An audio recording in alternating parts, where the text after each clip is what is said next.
Welcome welcome. या क्लासमध्ये तुमचं स्वागत. आता आपण ना अत्यंत महत्वाचा कन्सेप्ट समजून घेणार आहे आणि मला खूप आनंद होतोय हा कन्सेप्ट सांगण्यासाठी, कारण हा कन्सेप्ट जर समजला तर टॅपिंग तुमच्या नसानसात भिनेल. टॅपिंग हे तुमचं रुटीनली बनेल. टॅपिंग तुमच्या कुटुंबाचा भाग बनेल. ठीक आहे. हा कन्सेप्ट काय आहे तर हा कन्सेप्ट आहे स्ट्रेस रिस्पॉन्स समजणं. टॅपिंग का करणं गरजेचं आहे त्याच्या मुळाशी आपण जातोय, एकदम गाभ्याशी जातोय. ठीक आहे. तर याचं थोडंसं सायंटिफिक बॅकग्राऊंड आपण स्ट्रेस रिस्पॉन्स समजला तर आपल्याला कळेल की आपण कुठे आहोत, आपला स्ट्रेस रिस्पॉन्स काय आहे, आणि त्यानंतर आपल्याला कळेल की आपलं गोल काय आहे. त्या गोलच्या अगेन्स्ट आपल्याला टॅपिंग करून त्याच्यावरती मात करता येईल. तर स्ट्रेस रिस्पॉन्स समजून घेण्यासाठी ऍक्च्युली मेडिकल डेफिनेशन त्याची समजून घेऊ. मेडिकल डिक्शनरीमध्ये त्याची डेफिनेशन काय आहे ते आता आपण समजून.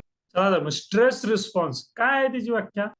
Definition: stress response is a physical state in which your actual ability to think creatively and expansively is greatly reduced because your brain is focused on being in a survival mode.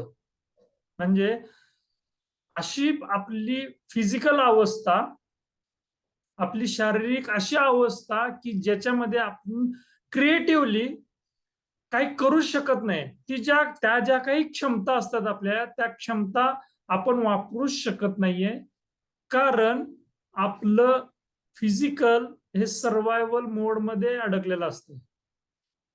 म्हणजे असा तणाव निर्माण झालेला असतोय, त्याच्यामुळं आपल्याकडून ज्या दैनंदिन गोष्टी करत असतो आपण, त्या एका एकदम सुरक्षित, इतकं सुरक्षित मध्ये आपण जातो की ज्याच्यामध्ये आपल्याकडनं कृती जी सकारात्मक, जी एक क्रिएटिव्हली नवनिर्माण करण्याची जी काय आपली सृजन शक्ती जी आहे, आपली जी प्रतिभा आहे, आपल्याकडलं जे स्किल आहे, ते स्किलच इम्प्लिमेंट करू शकत नाही आपण.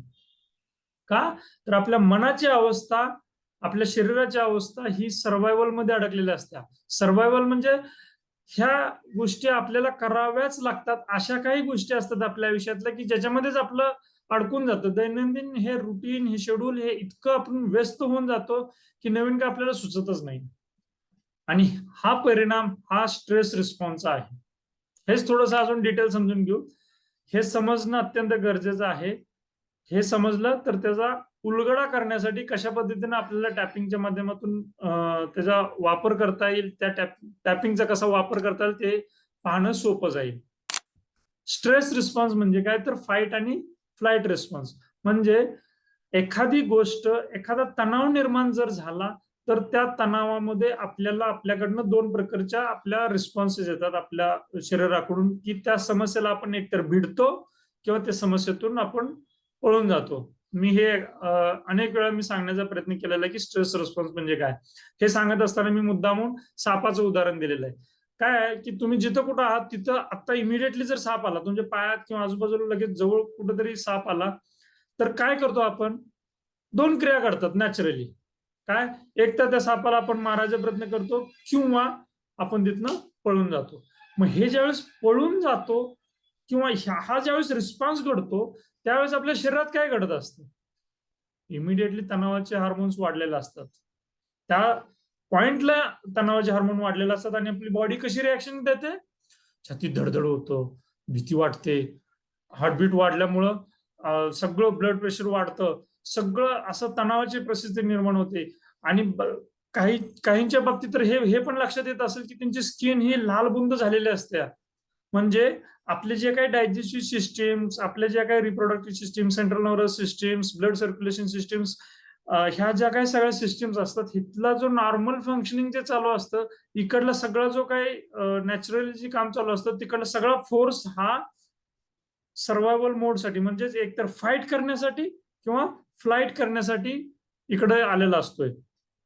मग याचा परिणाम असा होतो की आपल्या तणावाचे हार्मोन वाढतात आणि आपण त्या पद्धतीने लगेच ऍक्शन घेतो. ऍक्शन घेतली की थोडा वेळ गेला, सपोज आता आपण एक्झाम्पल घेतलंय सापाचं, तर साप गेलो, आपण लांब गेलो, सुरक्षित ठिकाणी गेलो, तर तिथे गेल्यानंतर परत आपल्या हार्टबीट नॉर्मल यायला लागतात. मग जो काय आपला फोर्स सगळा हा फाईट किंवा फ्लाईट करण्यासाठी आलेला आहे आपल्या ज्या बॉडी फंक्शन कडून, म्हणजे blood circulation, digestive system, central nervous system वगैरे ह्या सगळ्यांकडून जो फोर्स आलेला आहे आपला ह्या सगळ्या ऍक्टिव्हिटीसाठी, तर सगळं परत तो त्या ठिकाणी जायला लागतो. आपलं बॉडी पूर्ण नॉर्मल फंक्शनिंग व्हायला लागते. जो काही स्ट्रेस तयार झालेला असतो तो रिलीज व्हायला मदत होते. तर ही नॅचरल प्रोसेस घडते आणि हे घडणं स्वाभाविकच आहे, तरच आपण सुरक्षित राहू शकतो. आता इथून खरं अडचण चालू होते. दैनंदिन आयुष्यात आपण अशा अनेक ठिकाणी स्ट्रेस रिस्पॉन्स होतो, पण तिथं ना आपण फाईट करतो ना आपण फ्लाईट करतो. कामाच्या ठिकाणी होतं का की बॉसनं काय सांगितलेलं असतं ते आवडलं नाही तर बॉसला मारायला जातो का आपण? नाही ना. घरात होतं का? घरात आपल्या जवळच्या व्यक्तींच्या बाबतीत जर एखादी गोष्ट पटली नाही, काय नाही झाली तर लगेच मारायला जातो का? नाही. तू तुम्ही मी होतं. आणि ते जर असह्य झालं तर मग मारामारीकडे जातं. त्याला आपण डोमेस्टिक व्हायलन्स म्हणतो. ह्या सगळ्या गोष्टी होत राहतात. मग हा स्ट्रेस रिस्पॉन्सच त्याला कारणीभूत आहे की सापाच्या उदाहरणांमध्ये काय झालेलं आहे की ठराविक सुरक्षितेच्या अंतरामध्ये गेल्यानंतर तिथं सुरक्षित वाटल्यानंतर परत ते सगळं आपल्या बॉडीनं जी पुढची रिॲक्शन काय दिलेली आहे सगळं नॉर्मल येतं. पण दैनंदिन आयुष्यात तसं होतं का? नॉर्मल येण्याची प्रोसेसच घडत नाहीये आणि हिथंच आपली अडचण चालू होते. एखाद्या नात्यांमध्ये त्या समोरच्या व्यक्तीच्या वागण्यानं तणाव निर्माण होणं कम्प्लिटली नॉर्मल आहे. त्याच्याबद्दल राग येणं कम्प्लिटली नॉर्मल आहे. पण तो राग जसा आला तसं जाणंही तितकंच नॉर्मल आहे. म्हणून लहान मुलांच्या बाबतीत बघा, भांडतात, ओरडतात एकमेकाला आणि परत एकत्र येतात. हे नॉर्मल आहे. पण जसं जसं आपण मोठं होतो तसं ते आपलं नॉर्मलनेस आपण विसरून जातो. तो जो तणाव निर्माण झालेला असतो तो तसाच राहतो. जसं आपण धारणा कशा समजून घेतल्या जातात तशा एक धारणा बनते की हा असाच वागतो आणि हा माझ्याच बाबतीत असं वागतो असं म्हणायला लागतो आपण. आणि तशा पद्धतीने निश्चित धारणा बनते आणि ती धारणा जितकी स्ट्रॉंग बनेल तितका आपल्या शरीराचा रिस्पॉन्स स्ट्रॉंग बनतो. ठीक आहे. आणि ह्याच्यामुळं जे काही केमिकल रिॲक्शन झालेले असते आपल्या शरीरामध्ये म्हणजे जे तणावाचे हार्मोन्स जे कॉर्टिसॉल्स वगैरे असे जे तणावाचे हार्मोन्स आहेत ते जे तयार झालेले असतात ते नॉर्मल येतच नाहीयेत. आणि हा रिस्पॉन्स तसाच कंटिन्यू राहतो आणि याचा मोठा इम्पॅक्ट आपल्या मनावरती होतो. मोठा आघात होतो आपल्या मनावर. जर स्ट्रेस रिस्पॉन्स हा जो ऍक्टिव्हेटेड झालेला आहे हा नाही नॉर्मल झाला तर आपला सर्व्हायव्हल मोड मध्ये आपलं रूपांतर होतं. आपलं सर्व्हायव्हल मोड तयार होतो. सर्व्हायव्हल मोड म्हणजे काय आपण पाहणार आहोतच, पण हे नॉर्मल होणं अत्यंत गरजेचं आहे. ठीक आहे. आता इथं जो जनरली प्राण्यांच्या बाबतीत तिसरा रिस्पॉन्स घडतो ज्यावेळेस तणाव निर्माण होतो प्राण्यांच्या बाबतीत तिसरा रिस्पॉन्स निर्माण होतो तो हल्ली माणसांच्यात अनुभवायला भेटतोय. तिसरा रिस्पॉन्स म्हणजे काय? स्ट्रेस रिस्पॉन्स झाला की दोन रिॲक्शन घडतात हे समजलं आपल्याला, फाईट आणि फ्लाईट. ठीक आहे. आता तिसरा रिस्पॉन्स जो होतो ना हा खूप डेंजर आहे आणि हा हल्ली हल्ली लोकांच्या बिहेवियर मध्ये दिसून येतोय. तो आहे फ्रीज रिस्पॉन्स. फ्रीज म्हणजे बधिरता. आपल्याला काही कळत नाहीये काय चाललं, आपल्याकडनं काय होतं ते कळत नाहीये. हे शब्दशः असं जरी लोकांच्या बाबतीत होत नसलं तरी लोकांची जीवनशैली अशा पद्धतीने घडलेली असते, इतकं मेकॅनिकली घडलेलं असतंय की आपल्या ज्या नॉर्मल संवेदना असतात आपलं एक्सप्रेशन होत नाहीत, आपण हसून खेळून स्वतः ओपन राहत नाही आपल्या जवळच्या व्यक्तींमध्ये, तसंच ऑफिसमधल्या किंवा कामाच्या ठिकाणी किंवा बिझनेसच्या किंवा जिथं कुठं आपलं अर्निंगचे स्टेज असेल त्या ठिकाणी पण सहजता नसते आपल्या वागण्यात. करायचं म्हणून करत असतोय, येणारा दिवस आपण पुढे ढकलत असतोय, काही नवीन लर्निंग नसतंय, काही हे नसतं, इतकं नॉर्मली आणि टिपिकल रोबोटिक मुवमेंट सगळ्या चाललेल्या असतात अनेकांच्या आयुष्यात. तो फ्रीज रिस्पॉन्स म्हणायला काय हरकत नाही. नवीन काही शिकत नाही, नवीन ऍडव्हेंचर्स किंवा नवीन सामाजिक कार्यक्रमांमध्ये पण भाग घेतला जात नाही, एका चाकोरीमध्ये आयुष्य चाललेलं असते. तो फ्रीज रिस्पॉन्स होतोय. मग हे तिन्ही रिस्पॉन्स जर सातत्यानं जर होत असतील आणि ते जर न्यूट्रल होत नसेल तर आपला सर्व्हायव्हल मोड तयार होतो. सर्व्हायव्हल मोड म्हणजे काय? आता ते पाहण्या अगोदर आपण स्ट्रेस रिस्पॉन्सची लक्षणं पाहू. लक्षणं काय आहेत? आपली विचारशक्ती मंदावते. पहा, हे करत असताना मी आपलंच अगोदरचं उदाहरण घ्या. लहानपणी कॉलेजमध्ये असताना एखादी बाबतीत आपल्याला जर नवीन काय करायचं असेल किंवा एखादी समस्या जर आली तर आपण नॅचरली त्याच्यावर काय केलं पाहिजे, कसं केलं पाहिजे, इकडं विचार तिकडं विचार असं काहीतरी बऱ्याच वेळा करतो. पण जसं जसं अर्निंग स्टेज झालेलं असतं आणि हा सर्व्हायवल मोड अनेक वर्ष जर कंटिन्युअसली तसाच राहिला आपल्या स्वभावामध्ये, आपल्या वागण्या चालण्या बोलण्यामध्ये, तर आपल्या समस्यांवरती मात करण्यासाठी इतरांकडे आपण जात पण नाही, तसंच राहतं आपल्या मनस्थितीमध्ये. एकतर समस्या असेल तर विचार करायला पाहिजे त्याच्यावरती, काय केलं पाहिजे, कसं मात केलं पाहिजे, आपली जी समस्या त्याच्यावरती एकमेकांशी विचार केला पाहिजे, नवीन काहीतरी शिकलं पाहिजे, ही प्रोसेसच राहत नाही. आणि अनेक लोक त्या समस्यांमध्ये अडकलेले असतात, त्यातून त्यांना बाहेर येता येत नाही, which is very very dangerous. म्हणून हा टॅपिंगचा कन्सेप्ट घराघरापर्यंत गेला पाहिजे, ही माझी प्रेरणा आहे. आणि हे न गेल्यामुळंच नैराश्य येतं, नैराश्यानंतर पुढची स्टेज जाते आत्महत्याकडे. असं नको आहे. हा हे सगळं स्ट्रेस रिस्पॉन्सचं लक्षण आहे. सो पुढचा बघू, समस्या निवारण. ह्याच्यावरती काय मार्ग केला पाहिजे ह्याचा विचारच आपल्याकडनं होत नाही. सृजनशक्ती नाहीशी होते. क्रिएटिव्हली काहीतरी करायचंय. आपल्याला माहित आहे की आपल्याला ड्रॉइंग आवडतं किंवा काहीतरी गप्पा गोष्टी करत असताना जोक करणं आवडतं किंवा लिखाण करायला आवडतं किंवा एखाद्या खेळामधलं विश्लेषण करायला आवडतं. काय काय होत नाही आपल्याकडनं. टिपिकल एका चाकुरीत पटडीत जगत असतो आपण. विचारांची स्पष्टताच राहत नाही. दैनंदिन जीवनशैली अशी बनलेली असते की विचारांची स्पष्टता, तो सांगतो थोडस केलं जातं, हा सांगतो परत थोडस, आपल्याला काय वाटतं कळत नाही का, तर त्याच्याबद्दलचं काय माहितीच नसतं. मग असं प्रत्येक बाबतीत होतं. आपल्या नात्यांगोतींमध्ये होतं, आपल्या आर्थिक व्यवहारांमध्ये होतं, आपल्या कामाच्या ठिकाणी होतं, सगळीकडेच होतं. क्लॅरिटी कुठंच नसते, आपले स्वतःचे विचार असे कुठं नसतातच. खूप गोंधळाची परिस्थिती असते आणि ह्याच्यामुळं एनर्जीच राहत नाही, उत्साहच राहत नाही. शरीराच्या पातळीवरती रोजच्या रोज व्यायाम करायला पाहिजे, ते पण होत नाही. ऊर्जा कुठून येणार मग? स्नायूंमध्ये अनावश्यक तणाव जाणवतो का? ऑलरेडी तणावाचे हार्मोन शरीरामध्ये आहेतच, ते रिलीज कुठे झालेत आणि सतत धोक्याची पातळी वाढते. बौद्धिक शक्तीचा वापर करताच येत नाही, अडला हरी अशी अवस्था होऊन जाते. ही सगळी स्ट्रेस रिस्पॉन्सची लक्षणं आहेत आणि हे सगळे डॉक्युमेंटेड आहेत प्रॉपरली. याच्यामध्ये रिसर्च झालेला आहे, मेडिकल फील्डमध्ये हे सगळं रिसर्चनी सिद्ध झालेलं आहे. हा स्ट्रेस रिस्पॉन्स जो, याचा अंतिम परिणाम काय की जेवढा टाळता येईल तेवढा आपल्याला महत्वाचा काय याच्यामध्ये विचार करायचा आहे की पैशांबद्दल. तर पैशांबद्दल ह्या स्ट्रेस रिस्पॉन्समुळं पैशांबद्दल आपण जेवढा विषय आपण टाळता येईल तेवढा टाळतो आपण. प्रत्यक्ष त्याच्यावरती आपण काय केलं पाहिजे, कसं आपण ऍक्शन घेतली पाहिजे याचा विचारच करत नाही. तज्ञाला विचारलं पाहिजे, अनेकांशी विचार विनिमय केला पाहिजे, त्याच्यावरती आपली समस्या काय, आपली विचार काय, आपली कुवत काय, आपल्याला कुठं जायचं याच्याबद्दल चर्चाच केली जात नाही. येणारा दिवस असाच वाया जातो. त्यात मोबाईल तर आहे जोडीला टाइमपास करण्यासाठी, असाच वेळ वाया जातो आपल्याला. ह्याची सगळी लक्षणं ह्याच्यामध्ये आहेत. स्ट्रेस रिस्पॉन्स हे समजून घेणं अत्यंत गरजेचं आहे. आणि म्हणूनच ही निष्क्रियता बनते आपली. प्रोडक्टिव्हिटी वाढतच नाही, होतच नाही. भलेही उत्पन्न तुमचं वाढलं असेल, पण जे आकडे बघितले, महागाई बघितली आणि दिलेला काळ बघितला, तर ही निष्क्रियतेच्या जवळपासच असू शकते. तुम्ही पाहिलं पाहिजे, तुम्ही स्वतःच अनालिसिस केलं पाहिजे. तुम्ही याच्यात जर अडकला असाल तर याच्यातून नक्की बाहेर येण्यास तुम्हाला टॅपिंग अर्थात EFT नक्की मदत करेल, याचा विचार केला पाहिजे.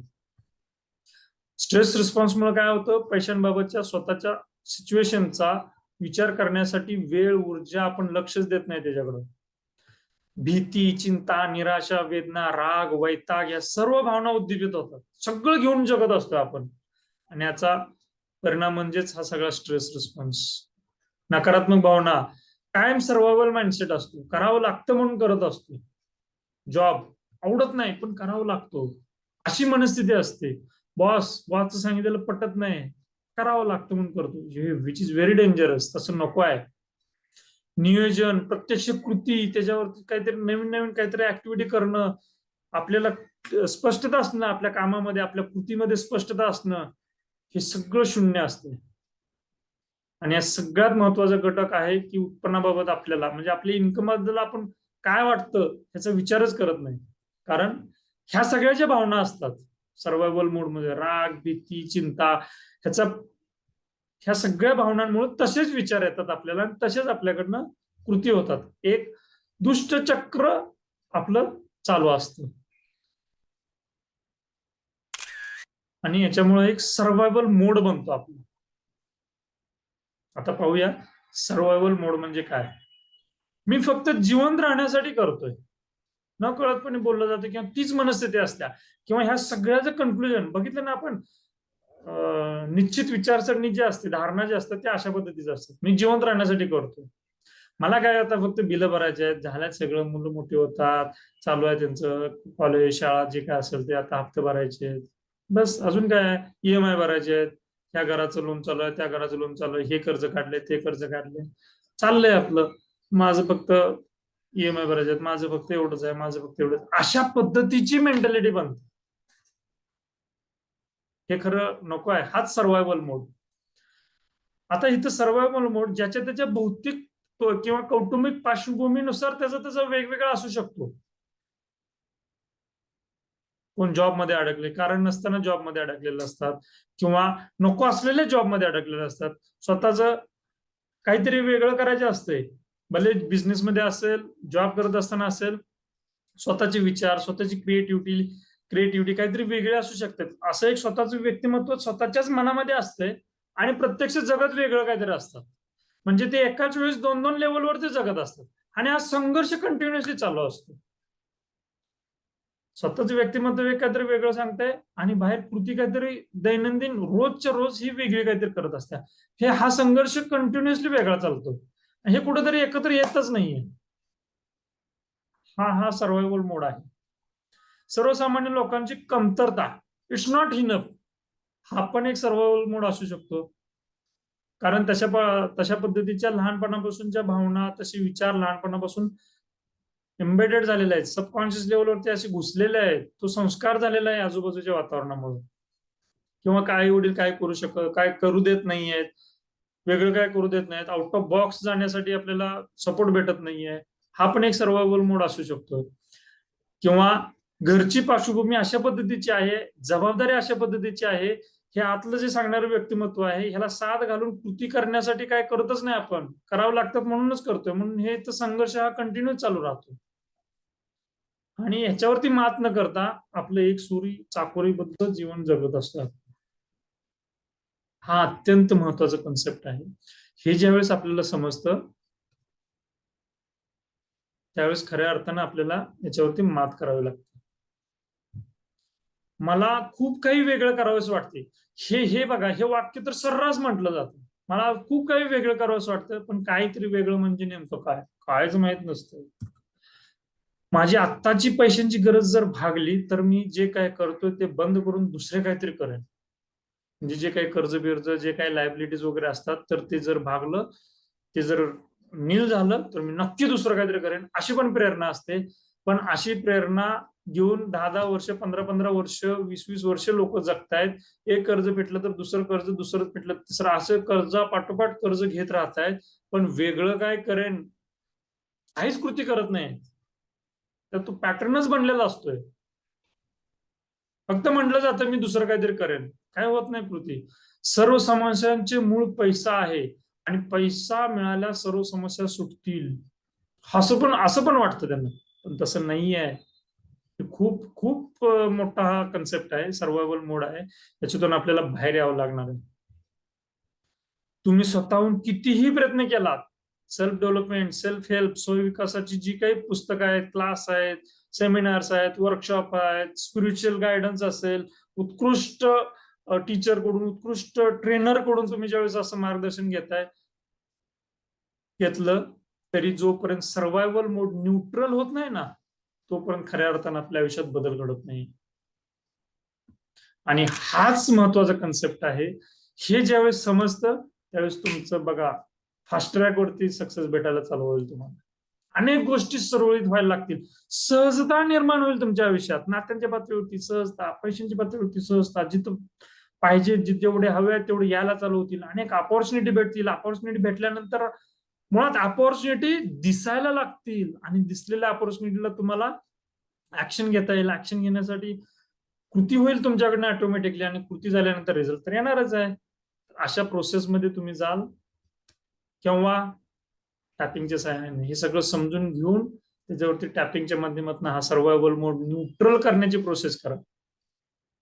न्यूट्रल करण्यासाठी परत मी लिंक करतो पर्सनल पीस प्रोसिजर साठी. ती personal peace procedure very basic आहे. ते बेसिकच सातत्याने करायचं आहे. तीच आपल्याला ह्या सर्व्हायव्हल मोड मधून म्हणजेच न्यूट्रल करण्यासाठी मदत करणार आहे. सो अजूनही तुम्ही जर ती प्रोसेस करत नसाल तर ते करणं अत्यंत गरजेचं आहे. हेच मला या कन्सेप्ट मधून सांगायचं आहे. बेसिक हे बेसिकच आहे. सर्व्हायव्हल मोड न्यूट्रल करणं हे आपलं ध्येय आहे. तरच आपला हा जर्नी, आपलं व्यक्तिमत्व अंतर्बाह्य बदलून टाकणारा हा जर्नी आपल्याला सहज करता येईल. ठीक आहे, चला पुढच्या कन्सेप्टसाठी पुढच्या व्हिडिओमध्ये